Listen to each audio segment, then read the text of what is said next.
November 1981, Shorthand English Intermediate, 10 seconds, 5 seconds, start.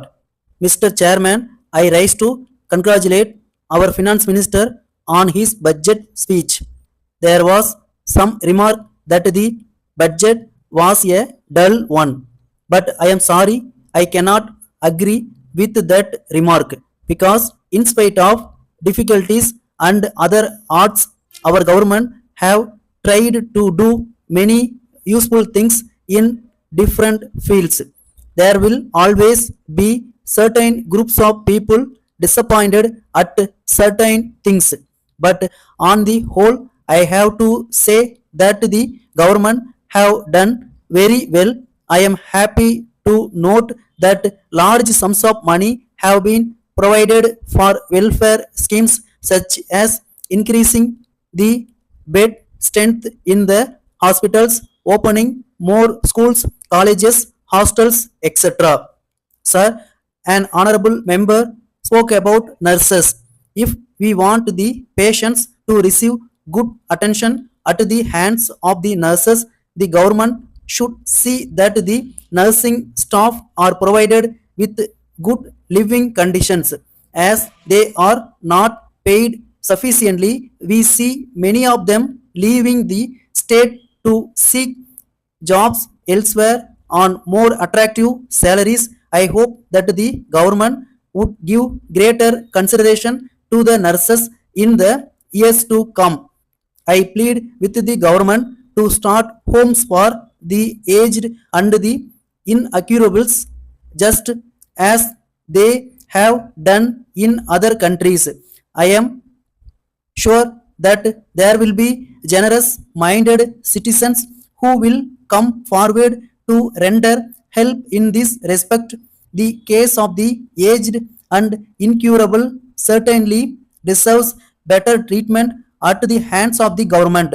I seek the support of all sections in this house to urge the government to start adequate number of homes for these miserable people.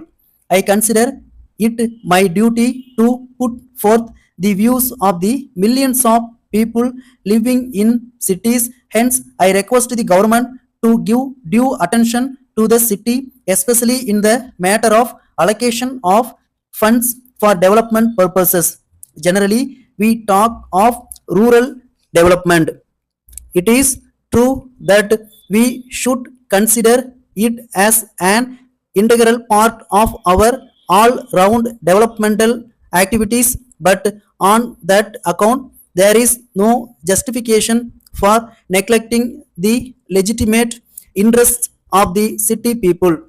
Moreover, people from the villages are coming to the city in large numbers and for catering to their needs also. We have to plan and provide sufficient amenities in the city. There is also the case of pavement dwellers.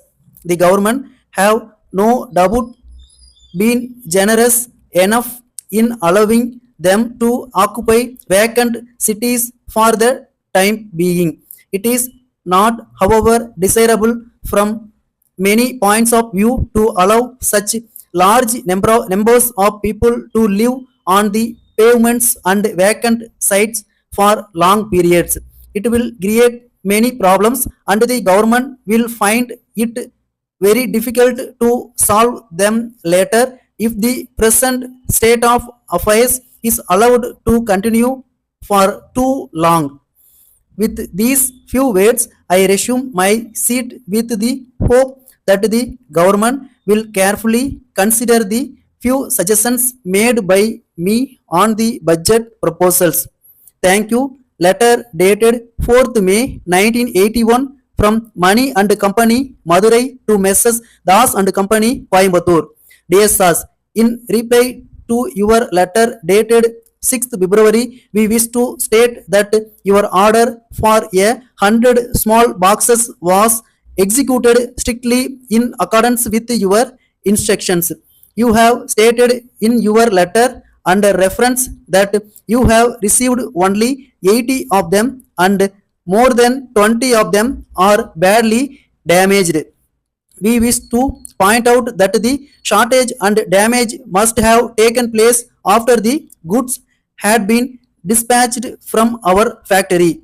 We have obtained a clean receipt from the railway authorities in support our claim. You have clearly stated in your order that the goods should be sent by rail.